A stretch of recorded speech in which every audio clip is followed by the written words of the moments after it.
Okay, guys, so we'll start the remaining portion. So we were break discussing about, yes,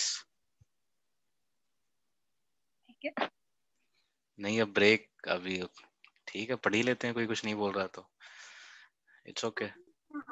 So we were discussing about independent and dependent events. So independent events are those events which do not depend on each other. ठीक है. Suppose कि यहाँ पे एक toss को अरे यार एक कॉइन को टॉस कर रहा हूं मैं, उसमें हेड आ सकता है या टेल आ सकता है, वो events, and I am comparing this situation to another where I am throwing a dice and मैं इवेंट्स चेक कर रहा हूँ 1 2 3 4 5 6 क्या आएगा. तो ये दोनों इवेंट्स आपस में क्या है, कंपेरेबल नहीं है, डिपेंडेंट नहीं है. तो इसको हम बोलेंगे independent events. But dependent events में क्या होगा, दोनों इवेंट्स क्या करेंगे, डिपेंड करेंगे एक दूसरे के ऊपर. जैसे मैं एग्जांपल दे रहा था. So suppose we have 10 balls, 5 balls हैं रेड कलर की, 5 बॉल्स हैं ब्लू कलर की. तो सपोज मैं कैलकुलेट करता हूं कि कोई भी बॉल को अगर एक बॉल अगर मैं निकालता हूं बैग में से तो उसकी कितनी प्रोबेबिलिटी होगी. मैंने कलर का नाम नहीं लिया. अगर मैं बोलता हूं कि मैं एक बॉल निकालूंगा बैग से तो उसकी कितनी प्रोबेबिलिटी है, तो कितना पॉसिबल आउटकम होगा 1. और टोटल नंबर ऑफ आउटकम्स कितने हैं हमारे पास 10, क्योंकि 10 बॉल्स हैं, कोई भी बॉल निकल सकती है. तो ये हो जाएगा मेरा नॉर्मल प्रोबेबिलिटी किसकी, कि मैं कोई भी बॉल निकालूंगा तो उसकी कितनी प्रोबेबिलिटी है. But now if I want to calculate कि एक रेड बॉल निकालने की कितनी प्रोबेबिलिटी होगी, तो एक रेड बॉल निकालने की कितनी प्रोबेबिलिटी होगी, वो भी कितनी हो जाएगी, 1/10 हो जाएगी. लेकिन सपोज करो कि मैंने एक रेड बॉल निकाल ली वहां से, ठीक है, तब तो क्या हो जाएगा, तब चेंज हो जाएगी ना, दूसरे का भी तो आउटकम चेंज हो जाएगी. कैसे चेंज हो जाएगी, let me explain this. We have 5 apple, suppose इन्होंने यहाँ पे एग्जांपल दिया है, वी हैव 5 एप्पल्स और 5 ऑरेंज, कि 5 एप्पल्स अगर हमारे पास है, 5 ऑरेंज है in a basket. So if it was apple then there are 4 apples and 5 orange in the bag. ठीक है, कि वो कह रहा है कि जैसे मैंने एक निकाल लिया तो उसके बाद की ये प्रोबेबिलिटी निकाल ली, अब मैंने एक एप्पल या एक कोई भी बॉल मैंने निकाल ली, उसके बाद कितनी बच जाएंगी उसके अंदर, 9 बच जाएंगी, राइट. 9 बॉल्स बच जाएंगे. उसके बाद अगर मैं कोई भी बॉल निकालता हूं, ठीक है, तो उसकी कितनी प्रोबेबिलिटी हो जाएगी, 1/9. ठीक है, कोई भी अगर मैं कलर यहाँ पे डिस्कस करूंगा, तो अगर सपोज मैंने यहाँ पे रेड बॉल मैंने निकाल ली थी एक, तो फिर 5 में से एक तो चली गई, तो कितनी बच जाएंगी, 4. अगर मैं सिर्फ रेड बॉल की अगर मैं बात करता हूँ कि रेड बॉल निकालने की प्रोबेबिलिटी कितनी होगी दोबारा, तो 4/9 हो जाएगी. तो पहले 10 था फिर 9 हो गई. ठीक है, मैंने ब्लू निकाल ली तो रेड पे भी फर्क पड़ जाएगा, क्योंकि डिवाइडेड बाई 9 हो जाएगा वहां पे, टोटल आउटकम चेंज होगी ना मेरी. तो ये क्या कर रहे हैं, एक दूसरे से डिपेंड कर रहे हैं, एक दूसरे को रिलेट कर रहे हैं, तो इसको हम बोलेंगे कि दे आर डिपेंडेंट इवेंट्स. ठीक है, क्योंकि ये डिपेंड कर रहे हैं एक दूसरे के ऊपर. Then we have equally likely events. Equally likely events मतलब if an unbiased coin is tossed, each face of the coin may be expected to the observe for the same number of the times. ठीक है, कि हम equally likely events ये होते हैं कि मैं अगर कोई भी अगर हेड कोई भी अगर एक सिक्के को, एक कॉइन को अगर मैं टॉस करता हूं, तो मैं कितनी बार भी टॉस करूं, 10 बार करूं, 20 बार करूं, 50 बार करूं, 100 बार करूं, तो हेड और टेल आने की प्रोबेबिलिटी हमेशा क्या रहेगी, इक्वल रहेगी. ठीक है, चाहे मैं एक कॉइन को एक बार टॉस करूं या मैं एक कॉइन को 100 बार टॉस करूं, तो लेकिन प्रोबेबिलिटी हमेशा कितनी रहेगी, उनकी इक्वली रहेगी आपस में. तो इस सिनेरियो में हम क्या बोलते हैं, द इवेंट्स जिसकी मैं बात कर रहा हूं वो क्या है, इक्वली लाइकली इवेंट्स हैं. समझ में आ रहा है किसी को Yes. डाउट? आ रहा है समझ। Now. Okay, so then we have complementary events. Complementary events क्या होते हैं, so if two events are mutually exclusive, mutually exclusive मतलब क्या हो जाएंगे, एक्सक्लूसिव हमने अभी पढ़ा है यहाँ पे ऊपर, एग्जॉस्टिव या कलेक्टिव. ठीक है, या एग्जॉस्टिव या कलेक्टिव को ही हम एक्सक्लूसिव बोलेंगे. म्यूचुअली एक्सक्लूसिव है, ठीक है, मतलब कि अगर मैं उनको कंपेयर करूं आपस में, तो दोनों क्या है, दोनों के अंदर जितने भी आउटकम्स हैं वो दोनों के अंदर सेम है, इसलिए वो म्यूचुअली एक्सक्लूसिव है. एंड एग्जॉस्टिव, एग्जॉस्टिव में वही तो था ना कि जब सेम होता है उनके अंदर. ठीक है, जब हम सबको कंसिडर कर लेते हैं, सारी जितनी भी आउटकम्स होती हैं सबको कंसिडर कर लेते हैं, उसी को हम बोलते हैं एग्जॉस्टिव. तो ये कह रहा है कि अगर दो इवेंट्स म्यूचुअली एक्सक्लूसिव हैं या एग्जॉस्टिव हैं, ठीक है, जैसे हम सपोज करो कि एक मैंने डाइस की बात कर रहा हूं, ठीक है, तो इसके अंदर कितने कितने आउटकम्स आएंगे, 1 2 3 4 5. 6, ठीक है। और अगर सपोज करो मैं किसी और चीज की बात कर रहा हूँ, डाइस की बात नहीं कर रहा, मैं किसी और चीज की, सपोज कोई भी वाई चीज है, ठीक है, उसकी मैं बात कर रहा हूँ, उसके अंदर भी आउटकम्स हमारे आ रहे हैं 1 से लेके 6 तक आउटकम आ रहे हैं। तो ये दोनों के इवेंट्स क्या हैं? दोनों के इवेंट्स क्या हो गए? हमारे म्यूचुअली एग्जॉस्टिव हो गए, म्यूचुअली एक्सक्लूसिव हो गया, म्यूचुअली एग्जॉस्टिव हो गए। क्यों? क्योंकि दोनों के सैंपल क्या है? सेम हो रहे हैं यहाँ पे। तो ये क्या कह रहा है? For example, if there are 2 events, X event है और वाई इवेंट है, कोई भी 2 इवेंट्स हैं, X event is called the complementary events. X event को, एक इवेंट को मैं कॉम्प्लीमेंट्री तब बोलूंगा वाई से, या कब बोलूंगा? जैसे मैंने थ्रो किया एक डाइस को, तो उसमें 2 4 6 आ रहा है, occurrence of even number 2 4 6, odd number 1 3 5, so are complementary events। ठीक है, जैसे समझ में आया कि नहीं आया, या मैं दोबारा बताऊं? जैसे यहाँ पे कह रहा है कि एक्स और वाई इवेंट्स है दोनों, कंप्लीमेंट्री तब कहे जाएंगे जब कोई इवन नंबर, जैसे मैं डाइस की अगर मैं बात करूं तो इवन नंबर कब आएगा, ओड नंबर कब आएगा, ये दोनों क्या है? सेम है आपस में ही, एक सैंपल से ही ये क्या कर रहे हैं, एक सैंपल से ही निकल रहे हैं। जैसे 2 4 6 1 3 5 कहां से आ रही है? सैंपल कलेक्शन से ही तो आ रहे हैं ना, जो सैंपल इवेंट था हमारा उसी से तो आ रहे हैं। तो ये दोनों इवेंट्स क्या है? 2 4 6 और 1 3 5 दोनों आपस में क्या है? कॉम्प्लीमेंट्री इवेंट्स हैं, क्योंकि ये इसी से ड्राइव हुए हैं। ठीक है, so they are two possible outcomes of an event whether they are the only two possible outcomes। ठीक है, तो ये कह रहा है they are the two possible outcomes of an event where they are the only two possible outcomes। तो ये कह रहा है कि कोई भी इवेंट जहां पे कॉम्प्लीमेंट्री इवेंट किसको कह देंगे? जहां पे दो पॉसिबल आउटकम्स होंगे या दो ही पॉसिबल आउटकम्स होंगे, ऐसे बोलना चाह रहा है। लेकिन मत देखो, इसको कोई जरूरत नहीं है। मेनली हमारा यहाँ पे कॉम्प्लीमेंट्री इवेंट्स यही हैं, जो हम किसी एक म्यूचुअली एक्सक्लूसिव इवेंट को लेंगे और उनकी हम बात करेंगे, और दोनों में क्या होंगे, वो एक सैंपल स्पेस से ही उनका आंसर निकलेगा, तो उसी को हम बोलेंगे complementary events. Then we have the concept and nature and properties of normal probability distribution। तो अभी अब तक हमें probability पता चल गई कि probability क्या होती है, उससे related हमारे terms कौन कौन से हैं, क्या क्या concept है, किस किस की जरूरत पड़ती है। जैसे हमारे पास कोई भी हमारे पास data collection होगा, तो या तो वो sample space होगा।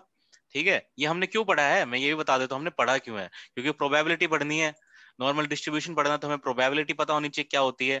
प्रोबेबिलिटी के बारे में पता करना है तो हमें ये पता होना चाहिए कि उससे रिलेटेड कौन कौन सी चीजें होती हैं। तो कोई भी हमारे पास डेटा होगा जिसमें अगर हमें प्रोबेबिलिटी कैलकुलेट करनी है, तो वो डेटा या तो सैंपल स्पेस होगा, या तो इवेंट्स होंगे उसमें, या फिर पावर सेट होगा। ठीक है, और जो डेटा होगा, जो इवेंट्स होंगे, या तो म्यूचुअली एक्सक्लूसिव होंगे, या फिर वो एग्जॉस्टिव होंगे, या कलेक्टिव इवेंट्स होंगे, या फिर इंडिपेंडेंट या डिपेंडेंट इवेंट्स होंगे। ये टाइप्स ऑफ डेटा हो गया। जो भी हमारे पास इवेंट्स होंगे ना, जो भी हमारे पास ऑब्जर्वेशन होगी, उनकी टाइप्स हो गए, कौन कौन से टाइप्स के हो सकते हैं, या वो आपस में इक्वली होंगे, ठीक है, या तो कॉम्प्लीमेंट्री इवेंट्स होंगे। तो ये हमने प्रोबेबिलिटी के बारे में पता कर लिया।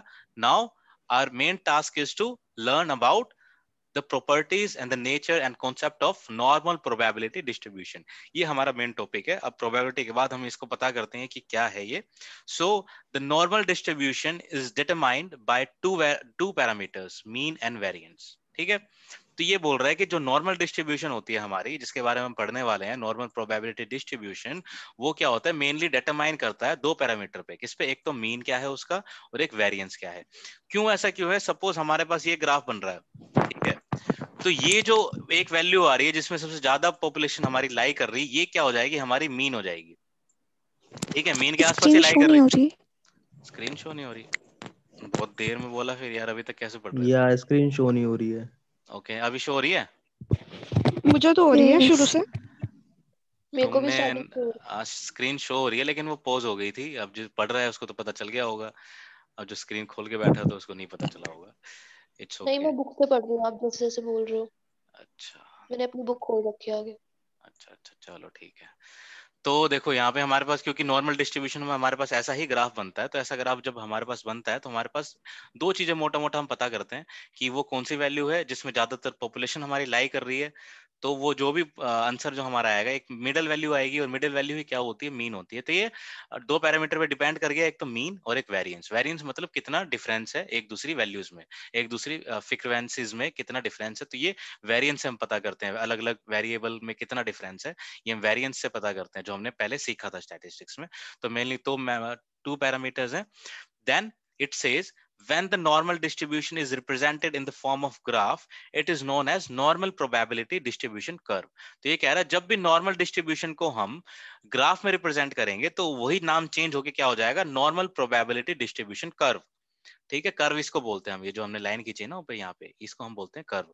तो जब नॉर्मल डिस्ट्रीब्यूशन को मैं रिप्रेजेंट करूंगा ग्राफ में, तो उसको मैं बोल दूंगा नॉर्मल प्रोबेबिलिटी डिस्ट्रीब्यूशन कर्व, या फिर simply normal curve. Such curve is formed as a result of plotting frequencies of the scores of a continuous variable in a large sample. तो ये कर्व कैसे बनता है? ये कर्व ऐसे ही बनता है, जितनी जो पॉपुलेशन होती है उसको मैं प्लॉट करता हूँ एक ग्राफ पे, ठीक है, जितनी भी फ्रीक्वेंसीज उसको प्लॉट करता हूँ, मेरे पास ऐसा ग्राफ बन के तैयार होता है। तो ये बता रहा है इसमें सिर्फ। So a continuous random variable can be said to be normally distributed.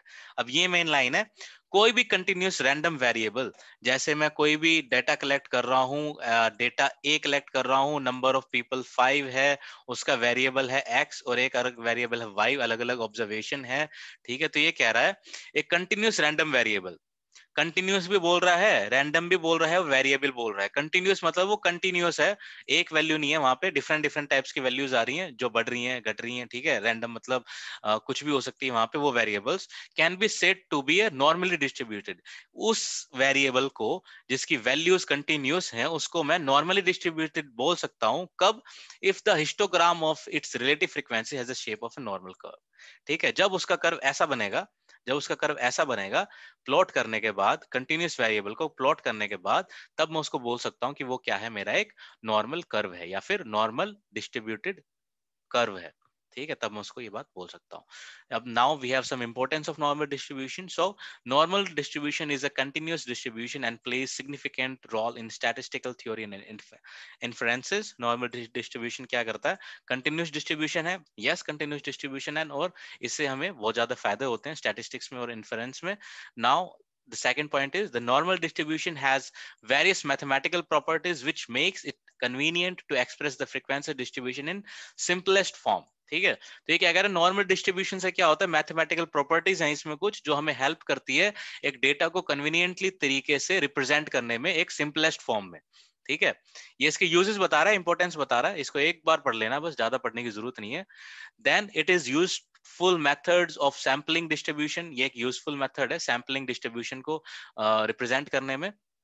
Then we have many of the variables in the behavioral science like weight, height, achievement, intelligence have distribution approximately like the normal curve।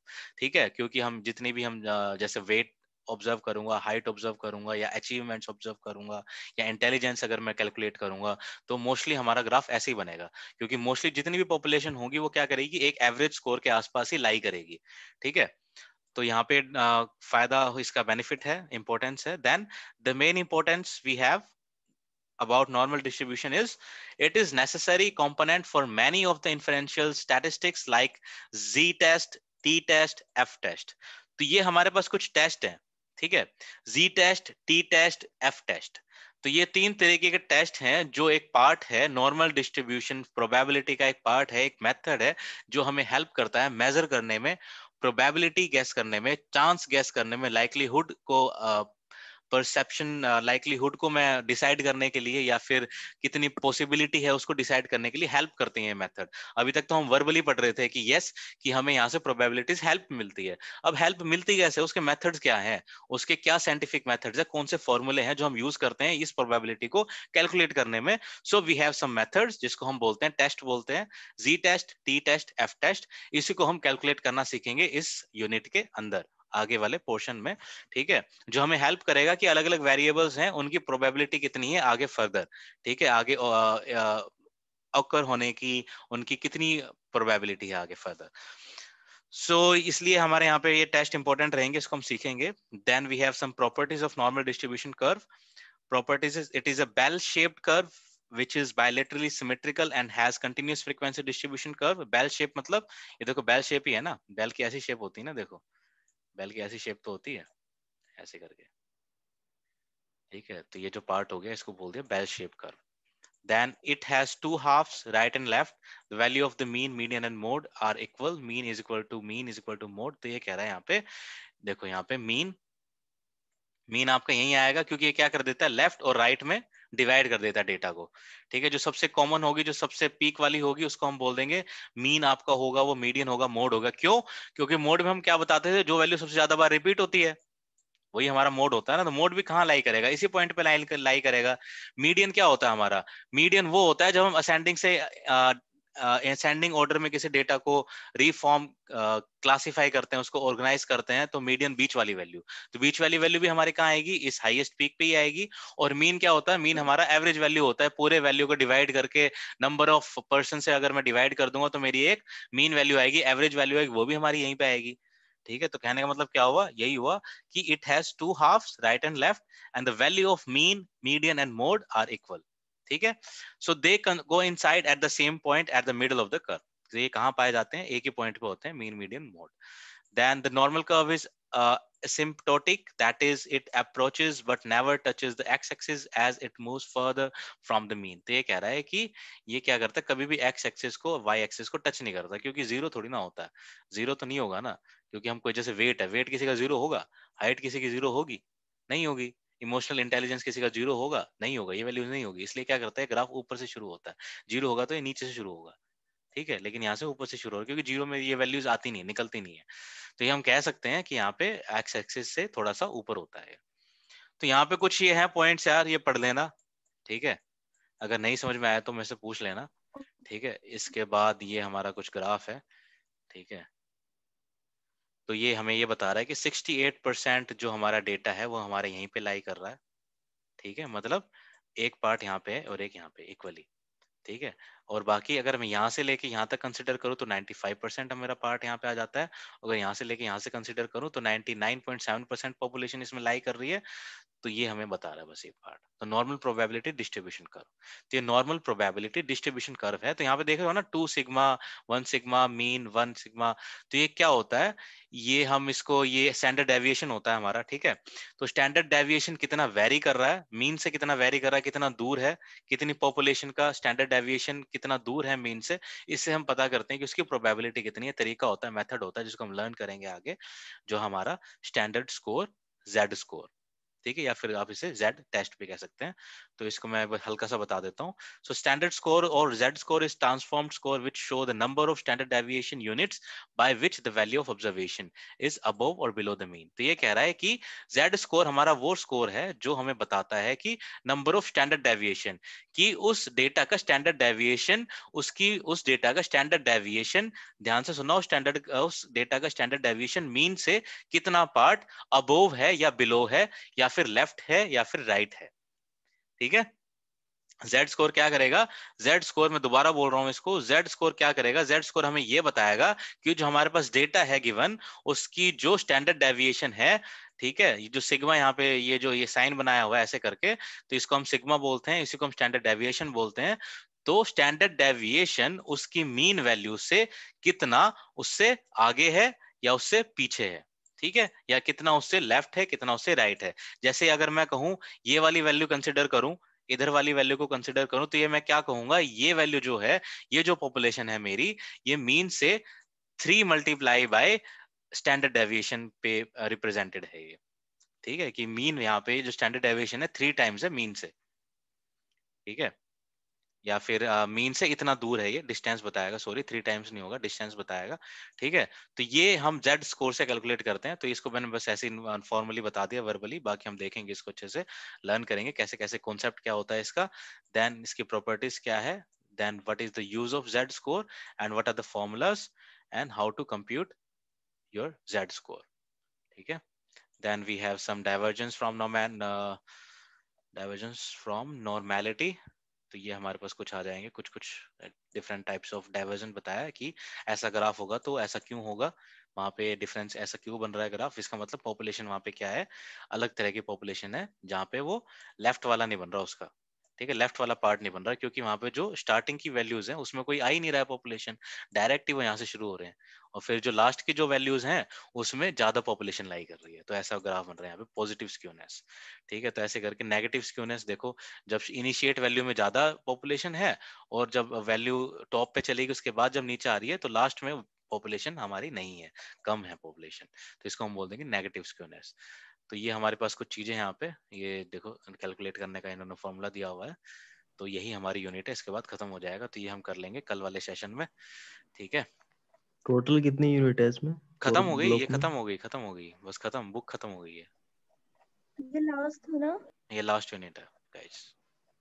इसके बाद ये है आपका main formula at a glance, इसको देख लेना, सिर्फ यही फॉर्मूला है जो पूरे स्टैटिक्स में यूज होंगे, ठीक है, सिर्फ इसको देख लेना, इसको याद कर लेना, या फिर एक काम करो, इसको पेपर में लिखो सबके सब और एक सामने लगा दो, क्योंकि अपार्ट फ्रॉम स्टैटिस्टिकल मेथड्स जो हमारा कोर्स है, बाकी सब थ्योरेटिकल है, ठीक है, थ्योरेटिकल में इतना दिक्कत होगी नहीं, वो तो वैसे ही आपको पढ़ना है और फिर वहां पे जाके लिखना है, लेकिन स्टैटिस्टिक्स में सबसे मेन जो आपके फॉर्मूले हैं, ठीक है, आपके फॉर्मूले पता होने चाहिए, ठीक है, क्योंकि देखो इसमें पूरे फॉर्मूले, आपको ये पता है मीन कैसे निकालना है, अगर आपको ये पता है मीन इस फॉर्मूले से निकलेगा, तो आपको ये भी पता चल जाएगा कि आगे यहाँ पे ये सब चीजें यूज कैसे करनी, स्टैंडर्ड डेविएशन कैसे कैलकुलेट होगा, ठीक है, तो ये फॉर्मूले क्या करो, आप एक A4 पेपर पे सारे फॉर्मूले लिख लो, और सामने जहां पे भी आप सिटिंग कैपेसिटी आपकी है, जहाँ पे आप बैठते हो, आपकी वर्किंग एरिया है, या फिर बेड में अगर सारे दिन रहते हो तो ऊपर छत पे चिपका लो, जहां से ज्यादातर देख पाओ उसे, तो अपने आप याद हो जाएगा, याद करना नहीं पड़ेगा इसको, बस एक बार रीड कर लेना, तो आपको हेल्पफुल रहेगा ये।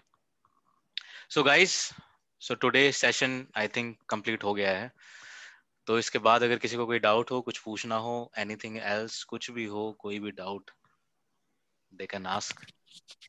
तो भाई 103 103 कब कब चलेगा? होगा? 103 बस भाई ये खत्म हो गया, इसके बाद 103 को ही करेंगे, जल्दी जल्दी खत्म। ओके और जो ओके। दूसरे सब्जेक्ट है दूसरा 103 के बाद होगा भाई वो। हो जाएंगे ना एग्जाम तक? भाई यार देखो, 3 तो आपके हो ही जाएंगे खत्म, अभी क्या है, नेक्स्ट वीकेंड आ गया, नेक्स्ट, मैं अभी कैलेंडर देख के रुको, मेरे को प्लानिंग करने दो, बताता हूँ मैं अभी आपको, 17 18 23 तक आपका मोस्ट प्रोबेबली 103 खत्म हो जाएगा, उसके बाद नेक्स्ट वीक में आपका, ठीक है, तो आपकी मोस्टली 3 4 बुक आपकी, मिनिमम टू मिनिमम आपकी 4 बुक खत्म हो जाएंगी इस मंथ में, ठीक है, तो हम 4 बुक पहले वो कोर्स खत्म करेंगे जो सबसे ज्यादा प्रॉब्लम आ रही है पढ़ने में, सबसे ज्यादा जिसको प्रॉब्लम आ रही है, जो सब्जेक्ट हमारे लिए मुश्किल हो रहे हैं, उसके बाद हमारे एग्जाम है 11 फेब से हमारे एग्जाम है, तो 11 फेब तक भी क्लास चलेंगी, ठीक है, तो 10 दिन होंगे, तो जो इजी सब्जेक्ट है उनको हम लास्ट में करेंगे और जल्दी जल्दी कवर करेंगे, क्योंकि थ्योरेटिकली है तो ज्यादा दिक्कत होगी नहीं, और बाकी जो एग्जाम में मैंने जहां तक मुझे याद है, आपके जो स्टार्टिंग के 2 एग्जाम है, एक 11 को है और उसके बाद जो एग्जाम है, उसके बाद सारे एग्जाम हमारे मार्च में ही है, ठीक है, तो 2 एग्जाम में जो शुरू में 10 दिन के आसपास छुट्टी है नहीं, हमारी। मार्च में से हमारा एक एग्जाम है, वो भी 2 को। अरे भाई, जैन वाले बोल रहे हो ना? हाँ तनुषा जनवरी। बोल रही हूँ। भाई सारे एग्जाम फेब में हैं। एक सेकंड, सारे मार्च में एग्जाम सिर्फ 2 फेब में है, एग्जाम है। सिर्फ मार्च में एक ही एग्जाम है 2 को। हाँ, कौन सा है?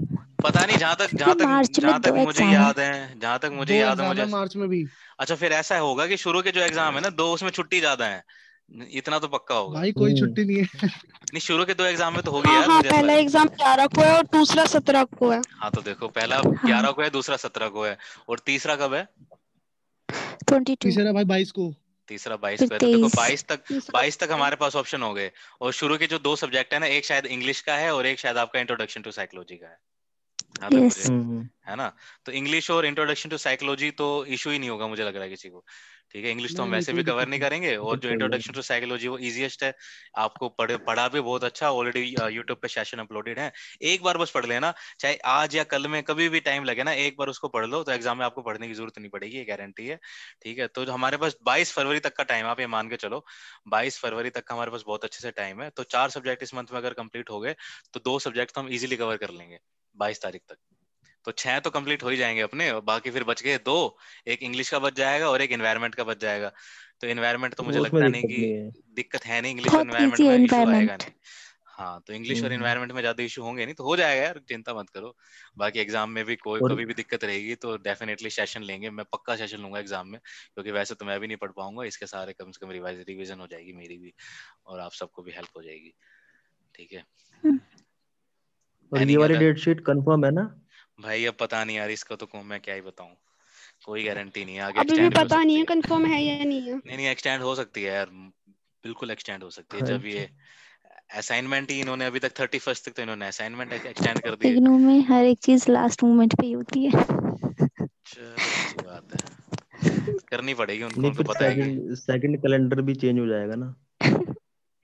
देखते हैं हाँ। भाई क्या होता है, कोई नहीं, कोई दिक्कत नहीं होगी यार, चिंता मत करो, ठीक है, हम्म। और कोई किसी को कुछ पूछना हो, डाउट हाँ, पूछो।